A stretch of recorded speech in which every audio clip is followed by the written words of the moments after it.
Hi everyone!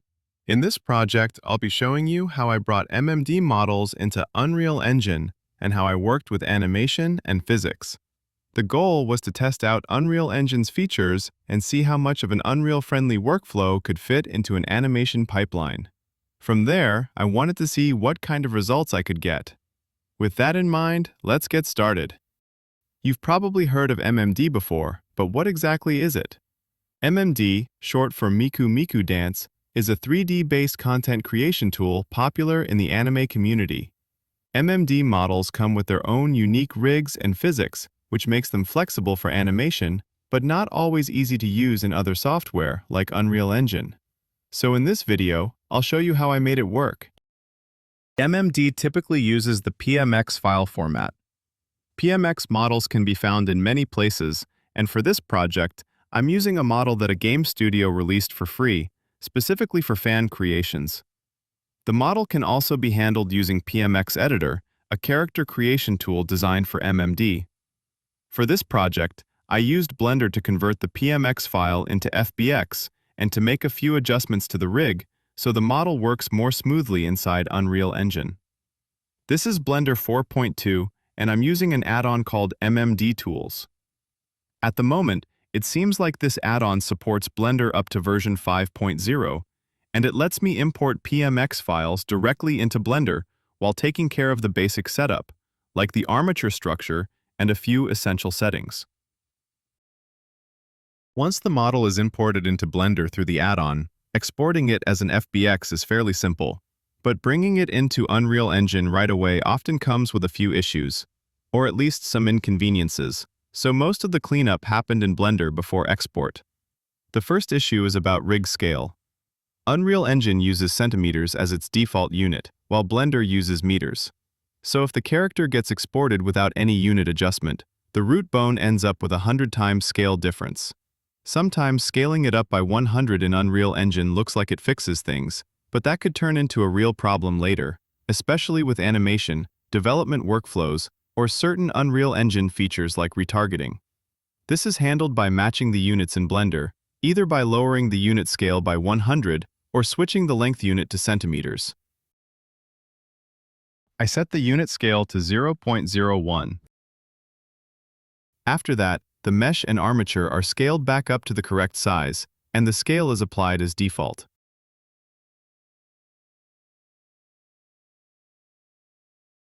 With the export options set properly, this resolves most of the scale problems.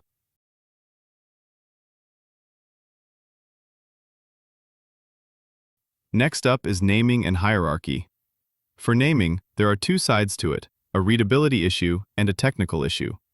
On the readability side, a lot of the original names made it hard to quickly understand what each bone was actually for. So I renamed them, making the structure easier to read at a glance. Most of the naming was aligned with the Unreal mannequin, since that works better with Unreal's character tools. On the technical side, some blend shape names include special characters, and those don't play nicely inside Sequencer, so those needed to be changed. Some MMD rigs in Blender use bones for things like control setup, transform references, alignment, or physics helpers. Since it wasn't entirely clear that all of those were still needed inside Unreal Engine, bones that made the hierarchy feel a bit dense were removed. Some structural choices, like the upper part/lower part split or certain arm chain setups, also caused issues during IK retargeting, so the hierarchy was adjusted to more closely match the Unreal mannequin layout. The last area is local axes.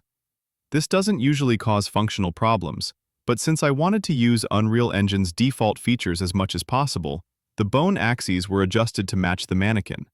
Blender's bone system is very intuitive, but it does behave a bit differently from other tools. Since a bone is defined by a head and a tail, the direction of the tail tends to become the primary axis.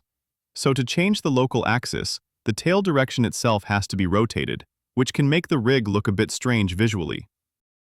All of these adjustments were automated using Python scripts, mainly to speed up testing across different MMD models. The tricky part is that even though MMD models often look similar, they're not fully standardized. Naming and structure can vary, and local axes can be completely different from model to model. So some manual checking and small per-model adjustments are still needed. That's something still being worked on, and if it turns into a clean, repeatable solution, I'll share it. After all the cleanup in Blender, the last step is to choose the appropriate local axis options during export. This can vary depending on how the local axes are intended to be used. With that set, the character is ready to be imported into Unreal Engine. Unreal Engine version used here is 5.6. A few features added in 5.6 looked especially interesting, so I wanted to test them as part of this workflow. When importing a character into Unreal Engine, it's important to carefully check the options that actually matter for the setup. The toon shader applied to this character was set up with VFX Artist. There's a video that explains the materials and textures in much more detail, so if you're interested, I'll leave a link below. With that, the character is ready to be used inside Unreal Engine. The next thing needed is animation. Animation can be created manually, captured through motion capture, or even generated using AI tools. Unreal Engine 5 takes this area pretty seriously, and it comes with a lot of powerful tools. There are a lot of great features available, so I'll quickly go over just a few that I used. The first one is retargeting. Animation data is closely tied to the skeleton, but mapping one skeleton to another makes it possible to reuse animations across characters. However, since differences in joint placement and overall structure, retargeting doesn't always produce nice results, and additional adjustments are often needed. To improve retargeting quality, Unreal Engine provides several useful features. Things like automatic retarget setup, per-chain retargeting, IK solvers, scale adjustments, and root motion handling help reduce the amount of post-processing needed to get good-looking retargeted animations. Because these features can be used in real time, it's also possible to use the results directly during gameplay. Retargeting-related tools continue to be actively updated, which makes this workflow more practical over time. Next is ControlRig. ControlRig is Unreal Engine's way of controlling bones directly inside the engine. It comes with a lot of flexible tools for working with animation, and features that were previously handled in animation blueprints are now much easier to work with. ControlRig can be used in many different ways.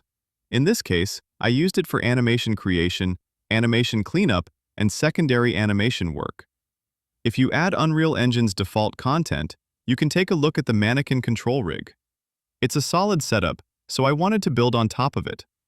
To keep changes to that ControlRig minimal, I adjusted the MMD character's skeleton to match the mannequin structure as closely as possible. Of course, making ControlRig itself is always an option, and that's probably the better choice. But my goal here was to use the ControlRig as a modular asset, something that could be reused across multiple characters. For that to work, a standardized skeleton structure was needed, and the mannequin layout felt like the best fit. Because of that, I was able to reuse the mannequin ControlRig with only minimal changes, while still getting the functionality I needed. One of the biggest strengths of this ControlRig is animation adjustment. With a backward solver setup in ControlRig, bone motion can be baked into controls in Sequencer, and some forward solver setup makes it easy to quickly fix areas that aren't fully resolved through retargeting alone. ControlRig isn't just useful for fixing animation, it can also be used to create animation directly. In my case, I built a separate ControlRig for facial expressions. To make facial animation easier to work with inside Sequencer, there's a small name mapping step, so the blend shapes show up in a more readable form. As a small tip, tasks like remapping data become much easier if you understand Unreal Engine's variable structure. Once you can see that structure, AI tools can help automate a lot of the repetitive work. It's possible to copy variables with Shift right-click. You can check the full variable structure as code. After giving that structure to an AI and describing the changes you want, you can paste the modified structure back with Shift left-click. Using this ControlRig, I could put some facial expression in animation. Normally, facial animation is either keyed by Animator or created using motion capture. This time, I tested an audio-driven approach instead. MMD and Blender have lip sync plugins for creating facial animation, but here I experimented with Unreal Engine's MetaHuman features instead. MetaHuman is Unreal Engine's high-quality character framework, and it comes with a wide range of tools. One of those is MetaHuman Performance. This feature generates facial animation based on an audio track or capture data using the MetaHuman facial structure.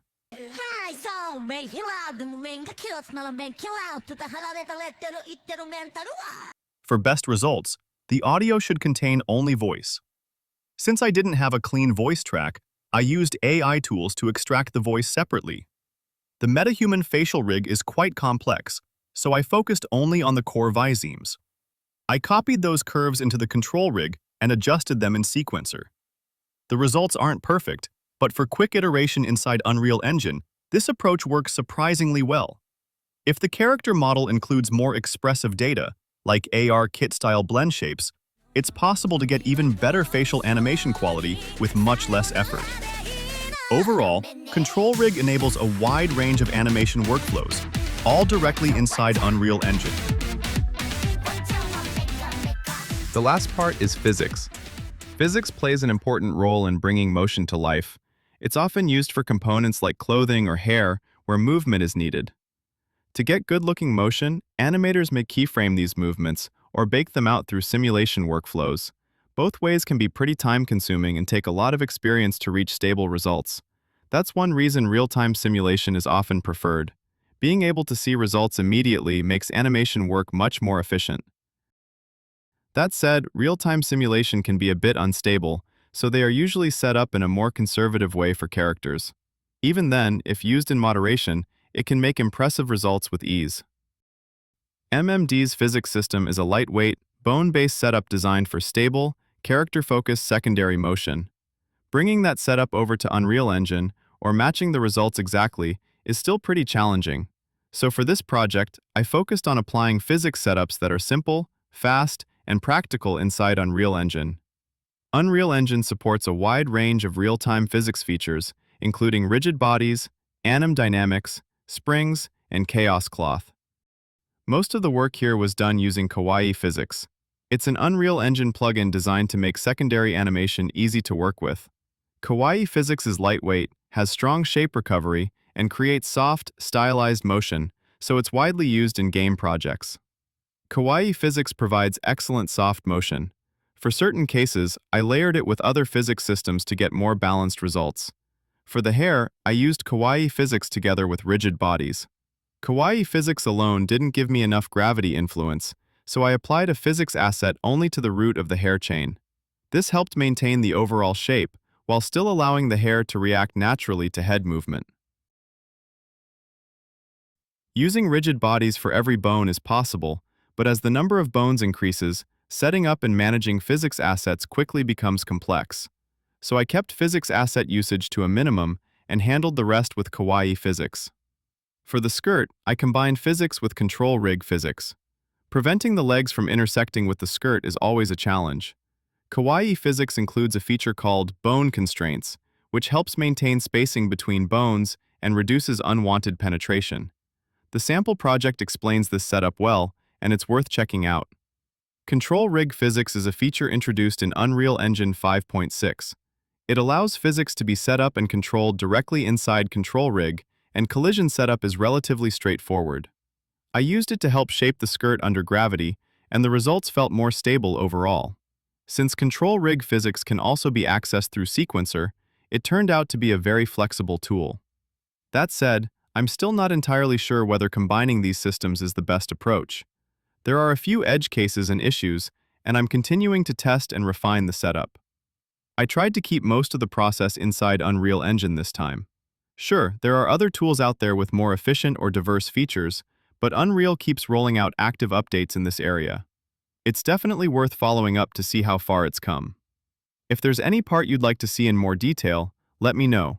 I'll do my best to cover it. Thanks for watching, and I'll keep sharing more experiments like this.